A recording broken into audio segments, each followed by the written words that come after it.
No, 30 seconds.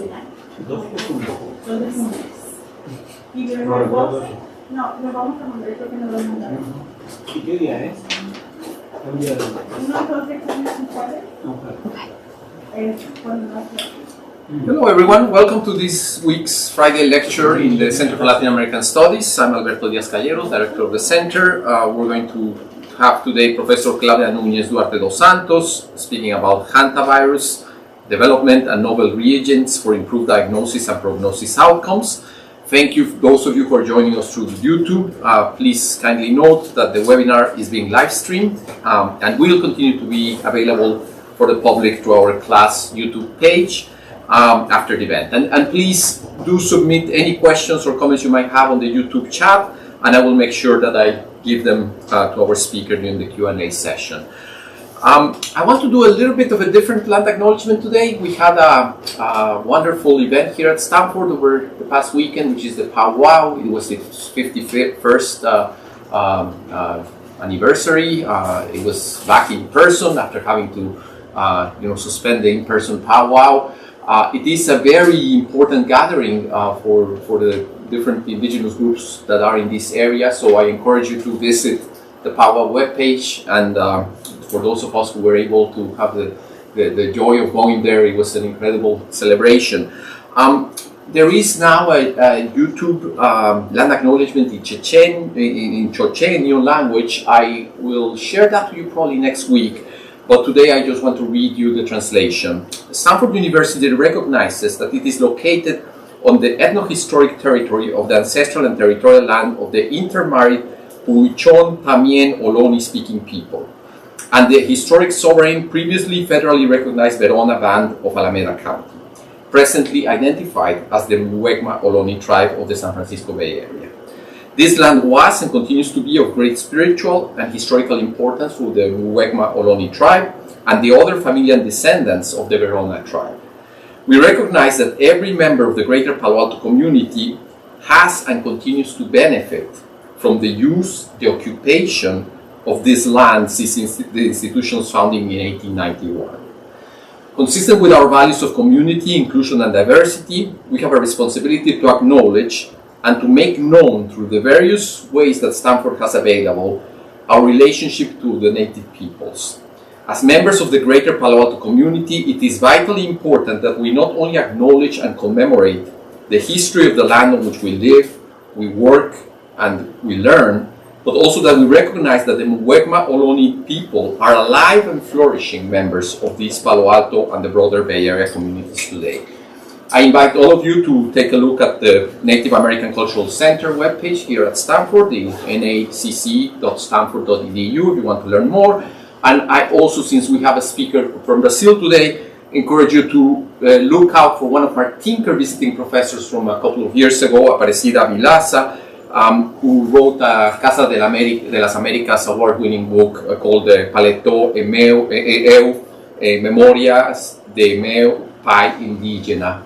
It's a beautiful, beautiful book that I encourage you all to read if you have the chance to do so. So, okay, back to our speaker today. Claudia Nunes Duarte dos Santos received her PhD in molecular virology from the Federal University of Rio de Janeiro. She is currently one of our 2 Tinker visiting professors, and a senior researcher at Carlos Chagas Institute, part of FIOCRUZ, of the Fundação Oswaldo Cruz in Brazil. She's also the coordinator of the Molecular Virology Laboratory, also there in FIOCRUZ. Her main lines of investigation are focused on the interaction between flaviviruses, alphaviruses, roboviruses, and the host cells, aimed at elucidating diverse aspects of their viral morphogenesis and pathogenesis. Claudia also coordinates the Emerging Viruses Reference Laboratory, also in FIOCRUZ, designated by the Ministry of Health in Brazil as responsible for diagnosing and characterizing emerging viruses of interest in humans, animals, and vector samples. So, Claudia, it's a pleasure to have you here with us.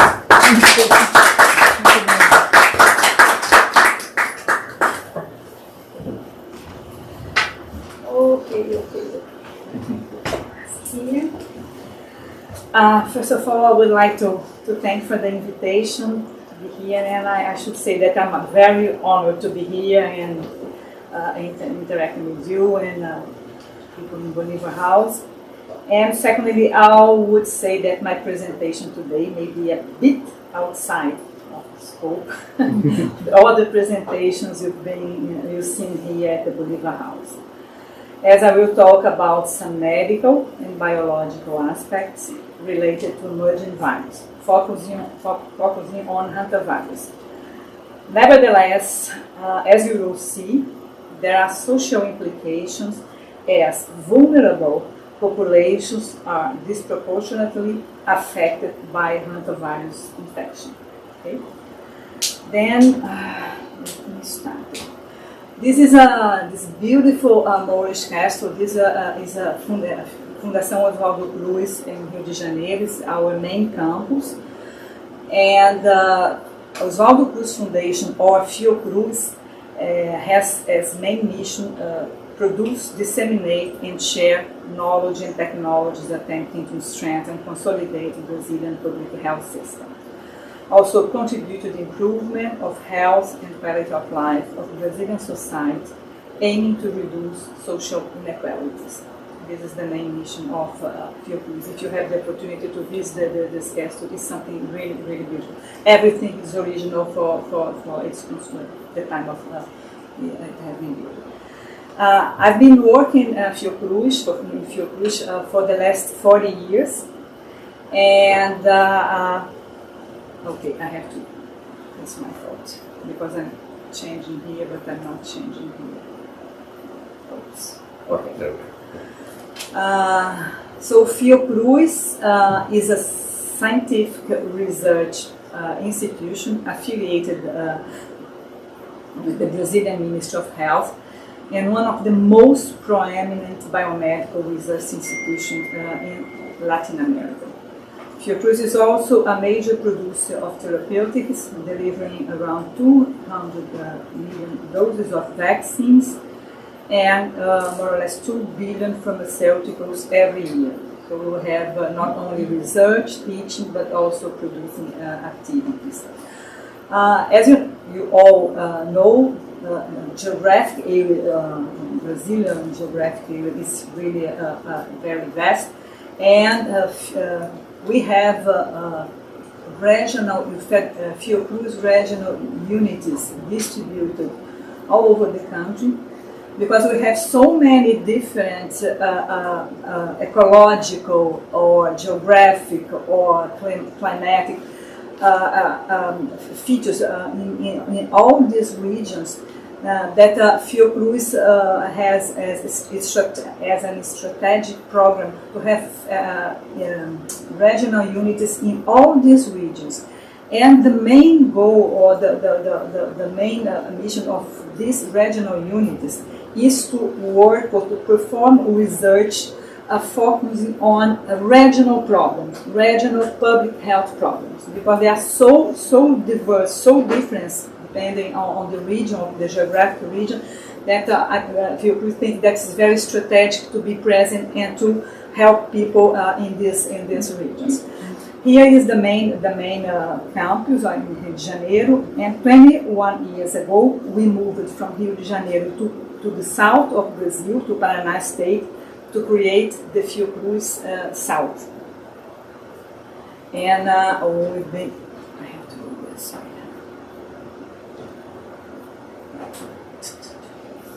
I'm trying. Okay, sorry about that. I have to figure out where I should. I'm so sorry about this. Maybe we should. Maybe we should do it by hand? Yes. No, I can, yeah. I can use the other one. Very sorry about this. No, it's okay. But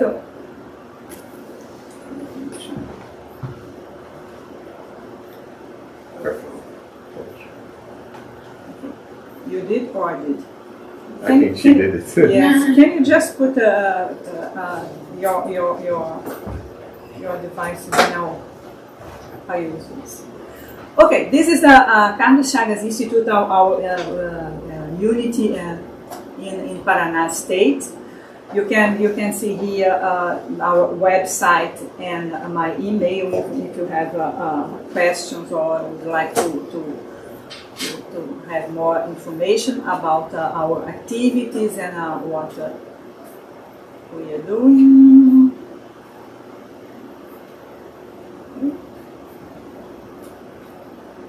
Great, I can do that. Thank you very much. And once more, sorry about this. We tried to. This is the other one, yeah. We will not see the movie today. Sorry. No, I will talk in greater details about hantavirus. Hantavirus is an emerging disease, and we were very involved with the development of novel reagents for improved diagnosis and prognosis outcomes. I'll start just to contextualize a little bit, talking about zoonotic diseases, because hantavirus is a zoonotic disease. What is a zoonotic disease? It's a disease where the pathogen is transmitted from an animal to a human. Okay? And then 70% of all human emerging infectious diseases originate from animal hosts. And we can see here the bats regarding the SARS, the SARS-CoV-2, the SARS-CoV-1, the mares with the camels. Here we have the mosquitoes involved in dengue transmission, chikungunya, Zika. We have pigs involved on influenza transmission. And zoonoses have always existed, but frequency and geographic range are increasing. And which are the main drive forces that are causing this? Why are pathogenic viruses emerging? There are two main factors that could be linked to this emergence. One of those is the genetic characteristics of the emerging viruses. I will not talk about this, but just to let you know that most of the emerging viruses, they have genomic features that allow them to evolve very quickly, very fast, and to adapt to new hosts in a very efficient way. But today I'll talk a little bit more about anthropogenic interventions. One of the main forces involving virus evolution and emergence is the demographic expansion, unplanned urbanization, and changing in land use patterns. This is a good example. This is the Manaus. This is very recently. This photo. This is the Manaus city in the north region of Brazil, and this is the Amazon forest. And as you can clearly see here, the city, the urbanization of the city, without any planning, it goes towards the forest, and then the contact between animal or wild pathogens or the wildlife that's happening in the Amazon forest, these people here started to be in contact with. Just to make this a point more clear, this is from 1917 until 2020. This is the exponential increase in urban population in terms of billions.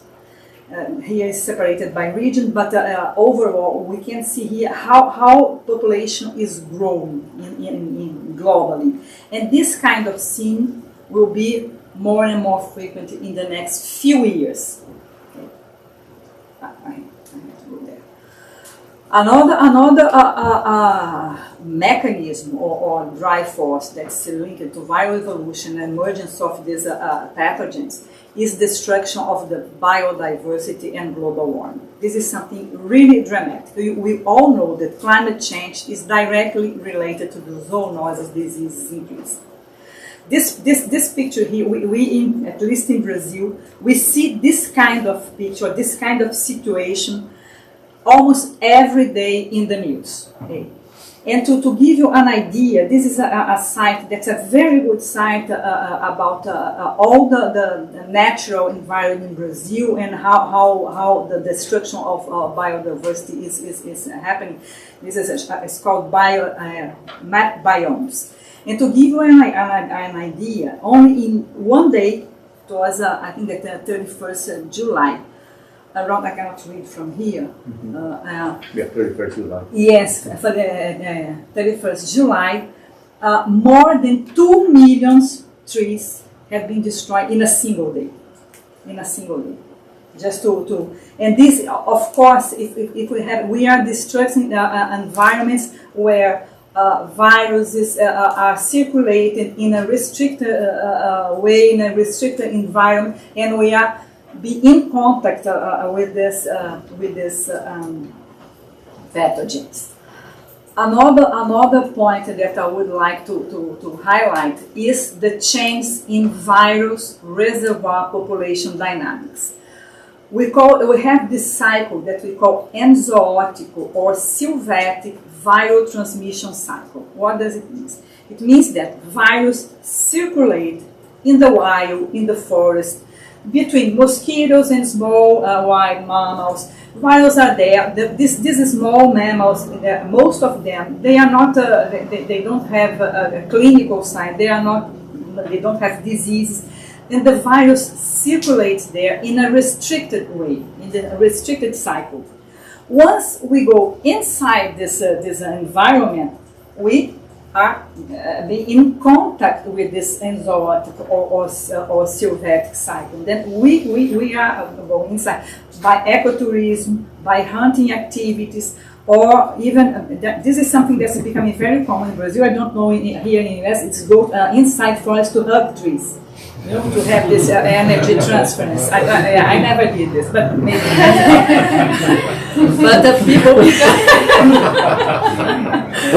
people can they become infected, and then when this person came back to urban settings, they will bring with them virus and start new cycles of transmission. Another important point is the increased connectivity between populations. And then to give you an idea, this is airline flights in 1933 and in 2020. And in 10 years, from 2000 to 2019, less than 10 years, the number of airline passengers doubled from just under 2 billion to more than 4 billion in 2009. If you look here, I don't know if I can. It's not movie, isn't it? Mm-hmm. No, because it was supposed to be moving. I don't know why. Each yellow dot here is a plane moving around the globe in a 24 hours interval, and that's something very it's impressive. And what's happened? Because, for instance, if I'm contaminated here in Palo Alto, I have viruses circulating in my body, and I'll fly back to Brazil tomorrow. Okay, and if I arrive in Brazil and the environment is suitable for the mosquitoes or the other conditions, I can start a new. I'll be the index patient. And then a new viral cycle or a new epidemic or outbreak can start from me in a completely and different area. And this is something that we all know. Another very important one. Coming back to hantavirus infection, I'll try to not be very boring. Hantavirus infection causes two clinical pictures. One is hemorrhagic fever with renal syndrome, HFRS, that occurs in the old world. It's widespread in China, in Europe, in all the Eastern countries, and also the HPS, Hantavirus pulmonary syndrome, HPS. That's found and distributed in the New World. And the virus reservoir are wild rodents, like these two guys here. They are really very cute and beautiful. Sometimes children, they keep these small rodents as pets. Okay? And they are widely distributed in the Americas and around the world. And I'll just focus on Hantavirus pulmonale syndrome because it happens in the Americas. It happens in the Americas. This disease was discovered in 1993 here in this region that's in the United States called Four Corners. That's Utah, Colorado, Arizona, and New Mexico. And it was, I think, that 13 from a same family or the same community presented the disease. Half of them died. And this HPS is an immunopathology. What does it mean? It means that the immune response that we generate against the virus is more harmful for us than the virus itself. Okay? And it can progress, the disease can progress very, very rapidly. The mortality rate average is 40%. In the US, the name of the virus that caused this first outbreak is sin nombre, because people, in general, we name the virus after the place where the virus are identified for the first time. Like COVID, Indian or Brazilian virus or US virus. But it's not okay. It's not okay because we are linking something that's not a disease to a place. And then people from this area, they asked it because it was the name was the virus was named Four Corners, and they asked to this to be changed, and so the name is sin nombre, sin nombre virus. In Brazil, the virus was also discovered in 1993 in Juquitiba, São Paulo, and of course, if the reservoir are wild rodents, when we have more rodents, we have more diseases. And today, it's considered a Pan-American zoonosis. I have so many controls, and I have more controls than neurons, and then it's being complicated. So, in the Americas, hantavirus are emerging, and more than 40 genotypes have been described, indicating that these agents are widely dispersed, and nearly half of them are pathogenic to humans. Then we have the virus present in all countries. And how hantavirus is transmitted to humans? As I mentioned, we have these chronically infected wild rodents here, and the transmission of the virus is between individuals from the same species during aggressive behavior or during mating. It's possible also a female transmit the virus to the offspring, but the most common transmission way between the rodents is through aggressive behavior. And the virus is present in all the rodent secretions, in urine, feces, saliva. And when this virus is shedding from this body fluid from the rodents, it can it can stay in the environment there with viruses. And even if this liquids or these fluids, even if it dry, the virus, hantavirus, can be viable up to 21 days. And what happened when we perform activities in sites near this where these fluids are deposited or the rodents just enter or something like that. Activities like cleaning or agriculture, then the virus can be inhaled, and the virus will breathe with all this dust here containing virus, and the virus will replicate in the lung cells.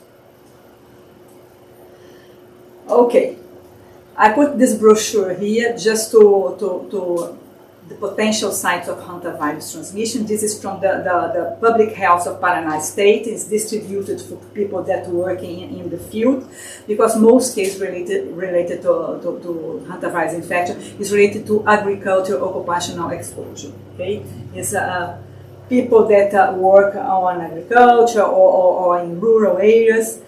But we have also not only people, because we have also an outbreak of hantavirus infection in Yosemite National Park in 2020. because I remember because Alberto, we were talking about using it. And with 10 confirmed cases of hantavirus infection in people who recently visited the park, camping or hiking, and 3 of them died because of the disease. Okay? Then it's not only a labor activity. Very quickly, the clinical progression. There is a short interval between the mild initial symptoms. This is very important to highlight this because, as in Brazil, we have several viruses that cross-circulated. We have, for instance, now in Brazil, or in South America, we have dengue virus, we have chikungunya virus, we have Zika virus, we have hantavirus, we have SARS-CoV-2 virus, we have West Nile, we have so many viruses that cross-circulated, and the point is, the initial symptoms are very similar. A doctor cannot see a patient and say, okay, you have dengue, oh no, you have chikungunya. No, it's completely undifferentiated. Then there is an urgent need for differential diagnosis. This is something very, very important. And also because these initial symptoms, the patients started with a cough, and then in 6 hours, up to 6 hours, the same patient, if is infected with hantavirus, can be in a very critical stage of the disease needing mechanical ventilator. So it's very important to have a good, quickly and precise diagnosis to say, okay, this person has hantavirus, and we should pay attention. He should be in a hospital with all the conditions. And the disease progression for pulmonary edema, as you can see here, and acute respiratory failure and shock, and 40% of the infected people will die. There are no vaccines, nor antiviral medications, or strategies to avoid viruses. The treatment is only based on supportive care because the big pharma, they don't think that it's important to produce reagents for diagnosis or to prevention of hantavirus. They consider it's a neglected disease. We are not non-profitable. There are no enough profits to produce something for hantaviruses.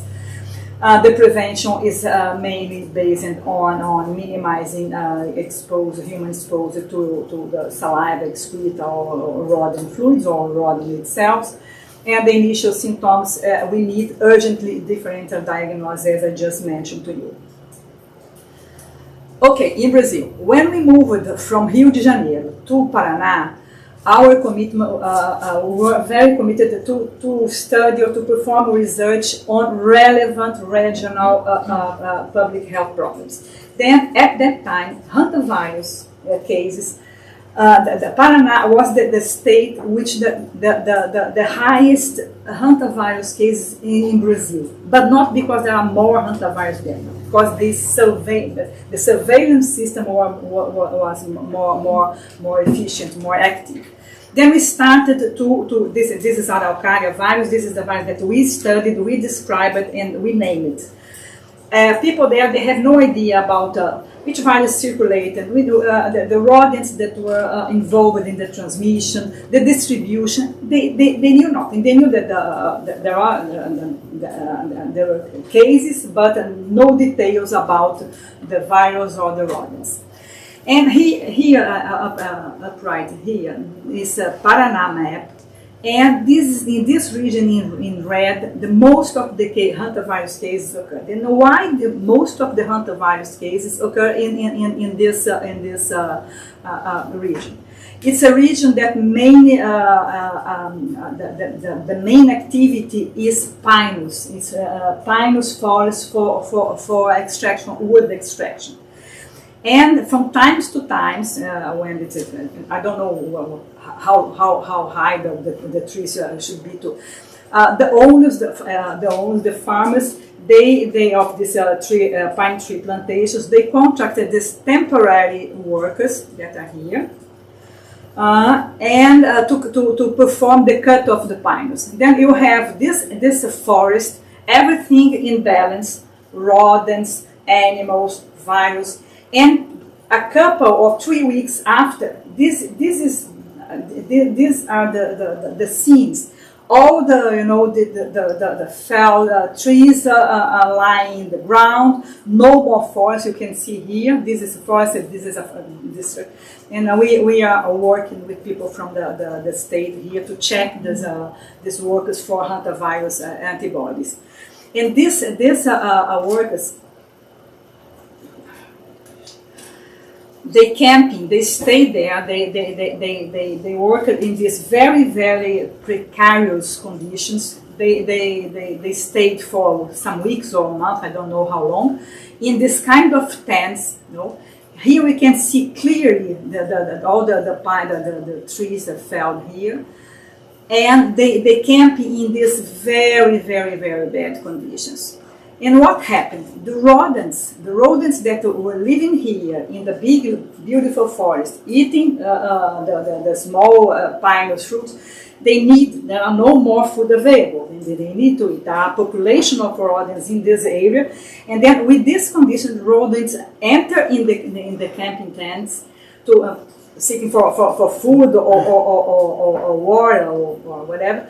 And this workers, this group of persons become infected. Okay? And it's very dramatic. It's very dramatic because this disease, this is a very remote areas. This is not near cities and not near hospitals. And when sometimes these people they became infected, and they started with this cough or these symptoms that are not specific, and they had no time to go for hospitals or for healthcare help, and sometimes they are found dead in the middle of this forest. It was something very dramatic, really very dramatic. So for these reasons, this area was the area in Paraná state with the highest number of hantavirus cases. Associated to this anthropogenic activity, there is something that's a natural event that occurs. It's called Florada da Taquara, or bamboo blossom.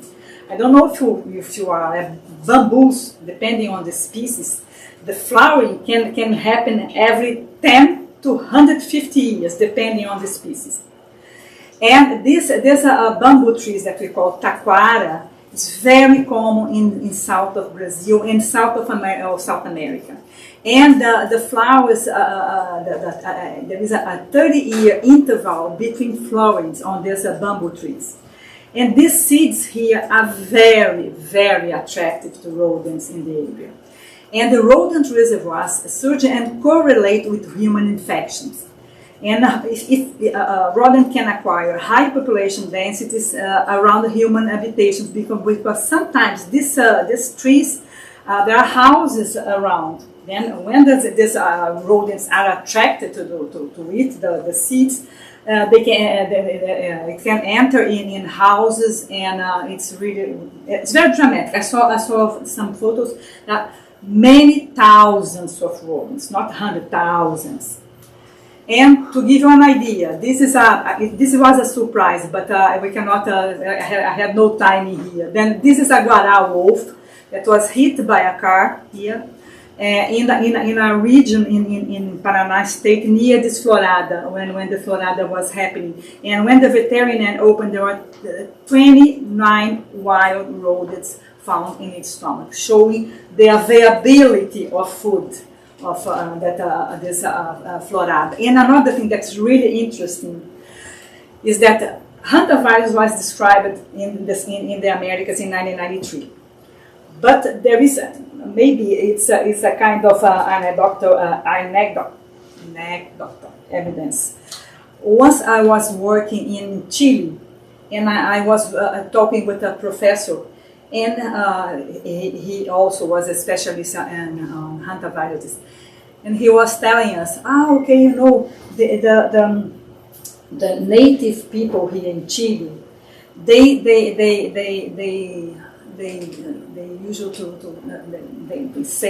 said that the bamboo flowers, this plant was cursed, because they know that when the flowers in the bamboo trees appeared, the rats that come inside the space, and with the rats that are dead. They have no idea about what's going on, but they could link the bamboo trees with rats and death. Okay? So I believe that hantavirus is present in the Americas much before than the official recognized in 1993. Okay? I'm quite sure, because this is very emblematic in my opinion. Okay, just to give you an idea about the diagnosis. So, the hantavirus was discovered in 1993. In 2006, 30 years after, the diagnosis, 40% of people died because of the disease. It's a compulsory disease that you should notify the authorities, the federal, the Brazilian authorities. And the diagnosis was performed with an antigen that was never validated in Brazil, that was kindly provided by a colleague in Argentina. She produced for herself, for her research, and then Brazilian people, they went there to her lab, and then, okay, I need some antigen. Okay, put in the pockets, came back to Brazil and performed diagnosis. Only 3 labs were able to perform this diagnosis. And the problem is that sometimes it is often took up to 6 months to release results, which impaired control measures and delayed public communication efforts. Of course, a disease can progress in 6 hours. After 6 months, half of the contaminated died, the rodent spreads, and so on and so on. What happened? As I mentioned, we were working with the characterization of hantaviruses in Paraná State. So this is it was the PhD thesis of Sonia Raboni, my student at that time, and this work culminated with we were able to produce this protein here. Is a protein that is really indicated and very suitable for diagnostic purpose. So, okay, with Brazilian Ministry of Health, they need a diagnostic kit. We have this beautiful protein here, and then we produced this kit. We produced the 2 kits, this IgM for detection of acute infection, and this IgG for detection convalescent infection. And beautiful, okay, the kit was validated in South America, it worked nicely, it was really good. And in FIOCRUZ, we have a production unity. This unity produces vaccines, diagnostic reagents, So we went there, and then we offered the diagnostic kit for this production unit for people there. And surprisingly, they were not interested, because they said, no, it's going to be a lot of efforts, and very low return, no profit, then we are not interested. But the Brazilian Ministry of Health, there was a demand, and they asked us to produce the kit. But it was really crazy, because we were researchers, not producers. And to produce something is not something trivial, to produce a kit, because, let me see, what do we have here? This is 10 years after. We are producing this kit since 2006. We are still producing. And we had to be stick to all regulations with a lot of paperwork to do. It's completely different than perform research. We had to obtain this certificate here. This is the certificate. It's good manufacturing practice, because we should have this to produce any reagents for human use. It was really hard for us. This was led by Guilherme Silveira. And this is the new version of the kit. Even to give you an idea, the paper of the boxes, the paper that the boxes are made, should be waterproof. We didn't know. We learned everything. And so, but it works very good. People are very happy, and then we are very proud to contribute. And the Brazilian Ministry of Health asked us to produce other kits. Okay, since it's so good, so do you want to produce other kits for all the neglected diseases? And every time that people ask me this, there are commercial kits, but they are not useful for us because these kits don't recognize our virus in Brazil. And then when people from Brazilian Ministry of Health ask me or ask my team to produce other kits, that's me. That's me here, okay? That's people asking me. No way. No way. And then, as we have also, we have produced the protein for the contact kits, we also think, okay, let's produce another thing that will be very useful. This is a point of care test. This is coordinated by Andrea Colici. Then we produce this like a pregnancy test, in which you put a drop of blood here, 3 drops of this buffer, you put this device inside the envelope, and in 15 minutes you have the result. This is a positive result, control sample. This is a negative result, control sample. This is another positive.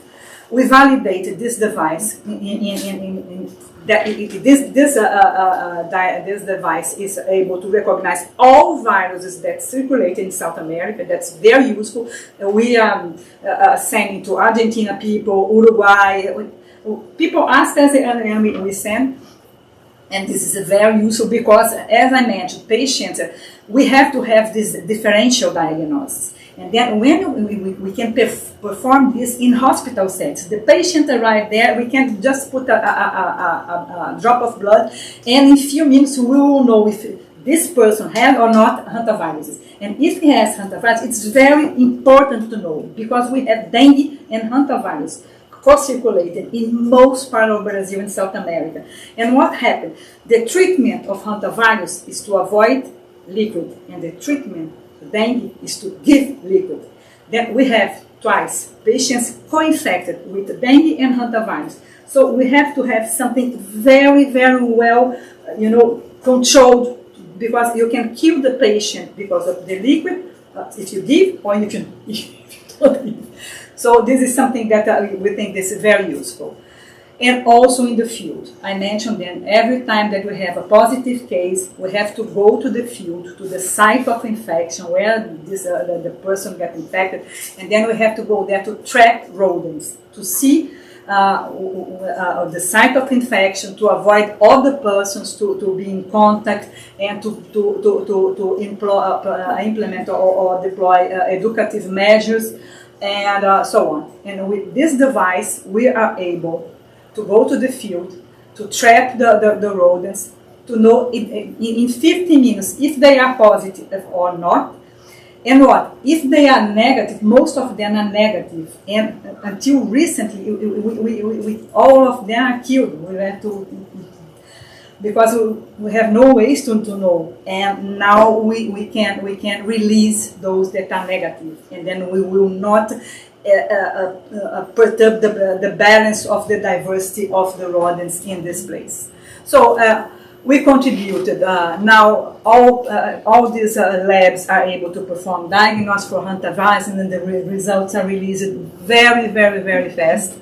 We have this opportunity to perform the test in patients' bed, to differentiate, and we also have the opportunity to avoid culling hantavirus negative rodents, because sometimes we trap 300, 400 animals per trapping effort. It's very. Now, last 3 slides, I'll switch to the dark side of the books, because I should tell you something. And just to give you an overview about what's going on in Brazil now regarding federal budget for science and technology. And here we have the graph of the last 20 years. And as you can see here, the lowest level of budget allocation was reached in 2021, which did not impede the federal government from imposing a 92% cut in 2022. Okay, addition to this, the consequence of the low investment in science, education, technology, we can see here in this graph. These are budget for fellowships for master and PhD students.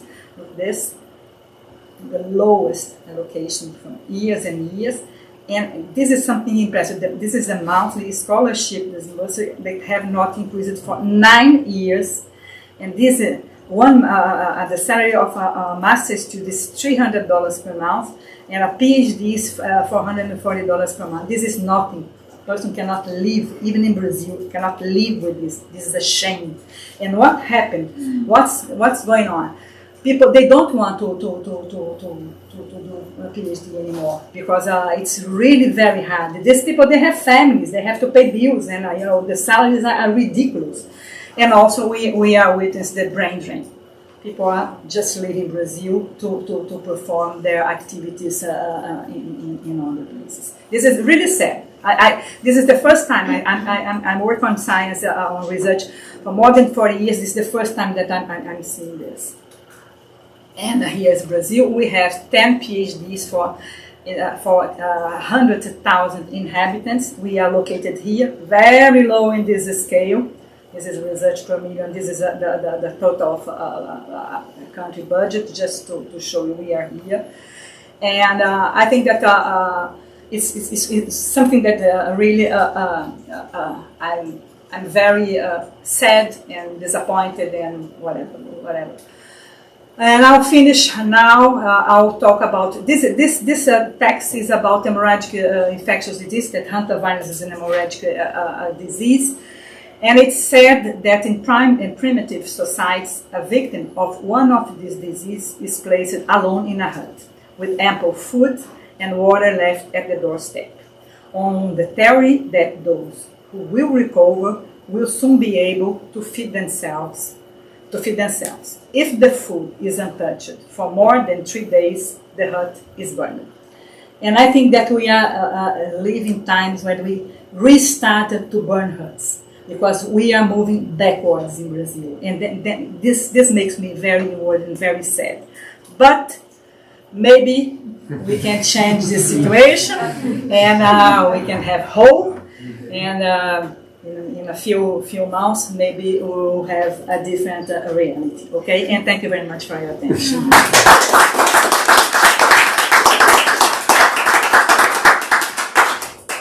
Thank you for giving us the light side of the force, and not only the Darth Vader picture. Let me start with one question which is on the YouTube channel, and then we'll continue with questions here. This comes from James Salzman, and he asks the question of what is the prognosis for a hantavirus victim who has had continued symptoms of infection even after recovery? So somebody who did not die but did get the virus. I guess this is similar to the long COVID questions that we have today. And he asked because he has a friend's son who was struck by hantavirus in 2005, still has frequent symptoms, even though he recovered a few months later, and he's hoping that there would be some antivirals or some similar drug in the future. Yeah, it varies because it depends on the person's status and the infecting strain of the hantaviruses also. And there are some in some cases that we have this long disease. People have this sequela from hantavirus infection, difficult to breathe, and people are tired all the time. But I think that a significant number of persons, of people, they recovered totally.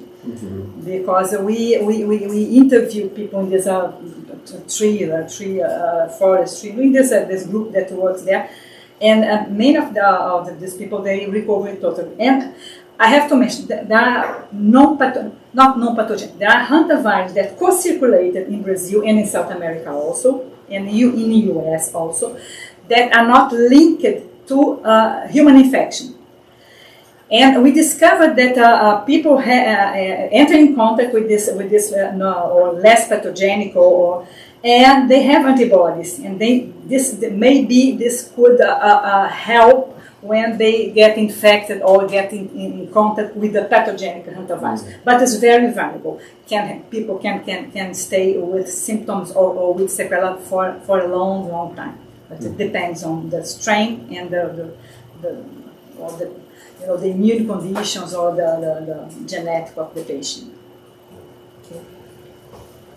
Yes, nothing. Hi, obrigada pela apresentação. De nada. So, yeah, I remember that you mentioned that urbanization and land use changing patterns, changing of the land use patterns has increased the transmittance of the hantavirus.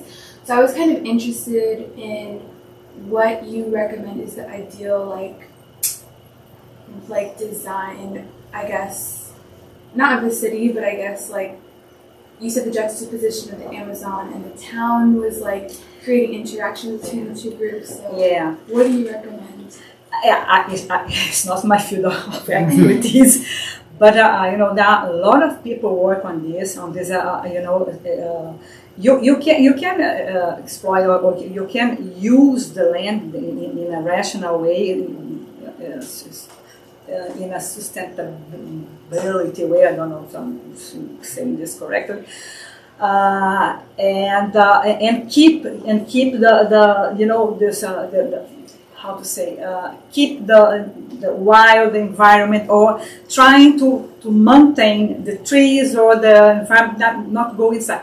There are several programs doing this. I cannot tell you because it really is not my field, but there are a lot of initiatives, especially in Amazon and in Cerrado region also, that is in the center of Brazil, trying to avoid this, because it's not trivial, because we have the global warming.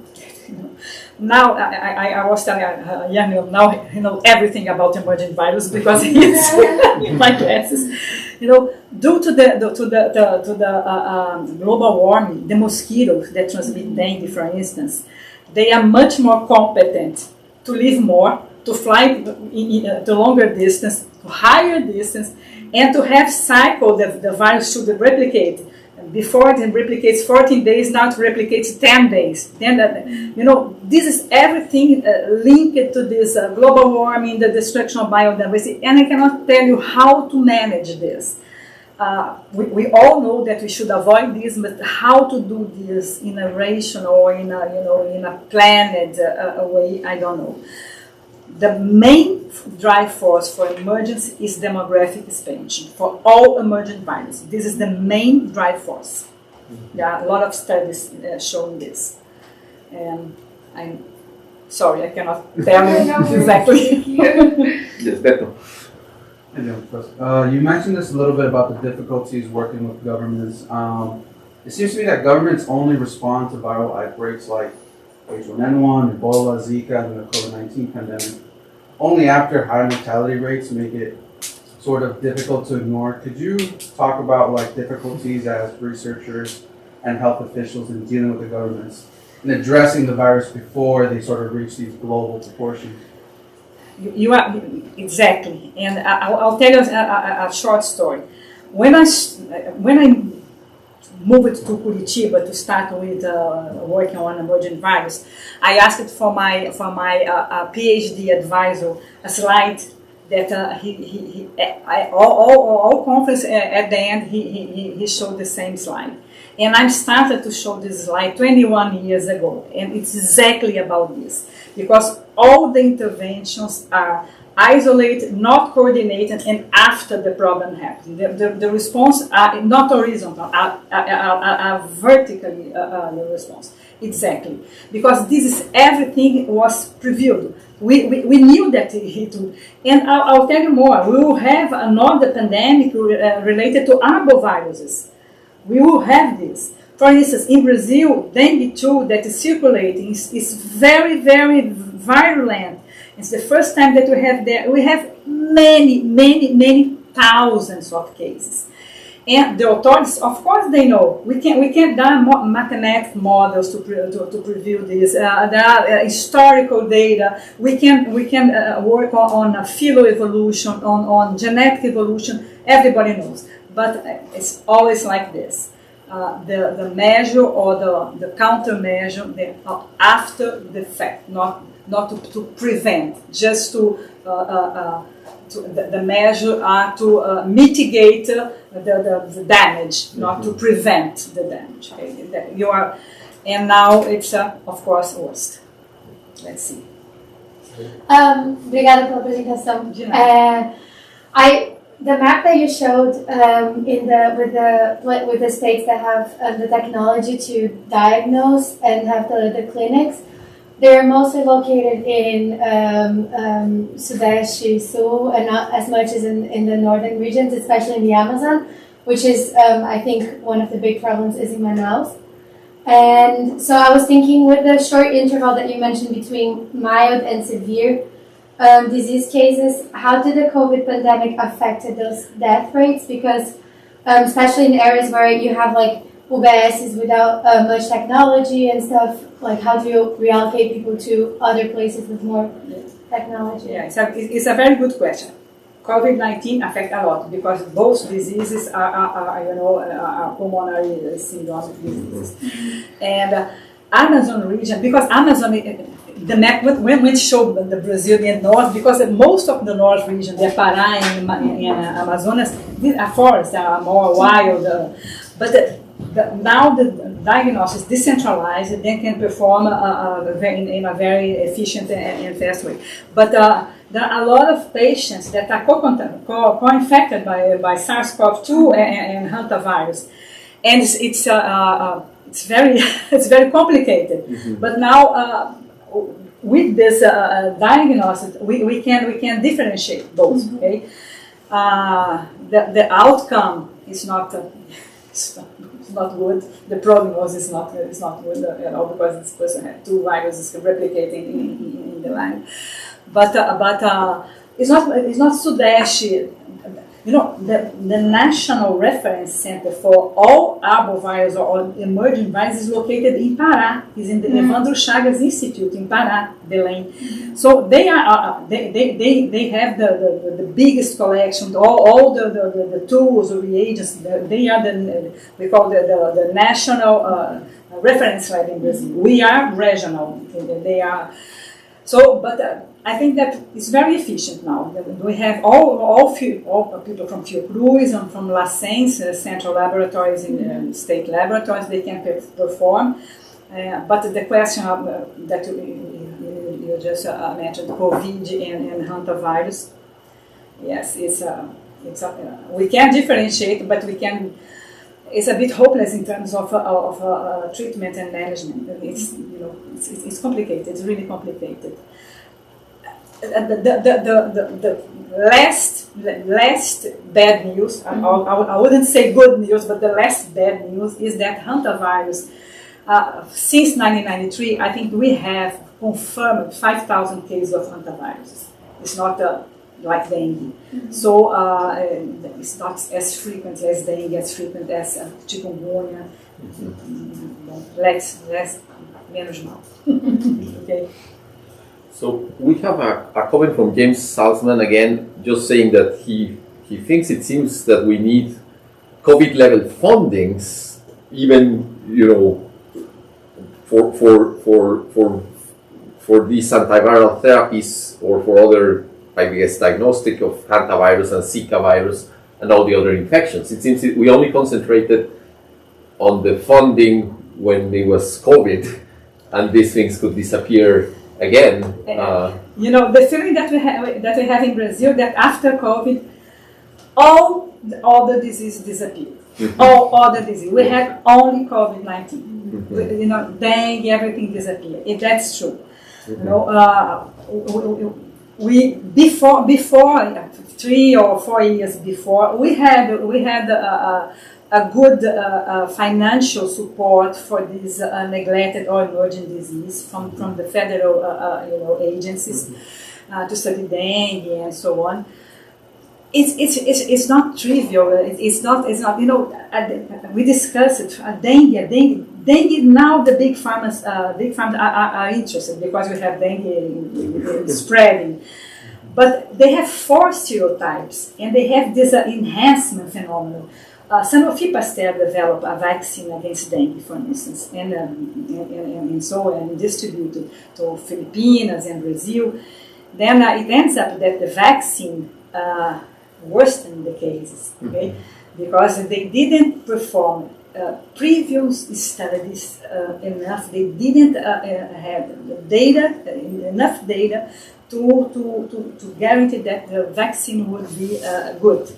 And at the end, it was not good. Philippine government is suing Sanofi Pasteur, and the vaccine was completely discontinued. And it's in Brazil, we have also a problem in Paraná State. And it's not trivial, but I think that much more money should be allocated for this infectious disease. Can I ask one question? We have time probably for one question only. So I was really struck by your story of the Chilean. People know often things that are happening before the researchers find it. So I was just wondering about, how many of these viruses have been circulating in the 20th century, and we just thought, oh, poor people die because they're poor, but they probably died from some of these infectious diseases historically. Definitely, because when is this professor told us this story about the native people from Chile, he said they knew, because these people they know exactly this is something cyclic that occurs in nature, and they recognize, they knew that this. We call this in Brazil, now it's being very, very, people are paying much more attention. We call this, how to say, conhecimento traditional knowledge. Mm-hmm. And they are trying to do reparation of this, because a lot of medicines were developed from plants, from this knowledge, from this the ancient population that they know, and now they are trying to do a reparation, to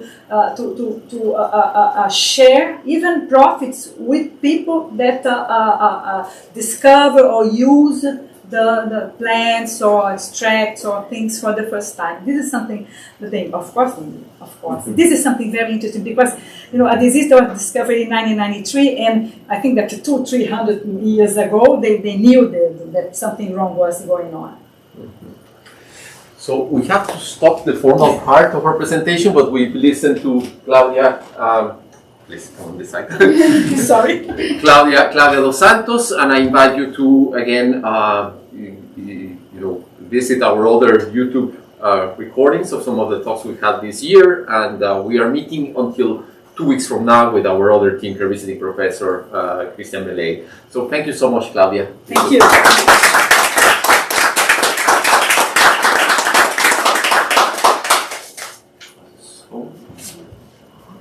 Okay.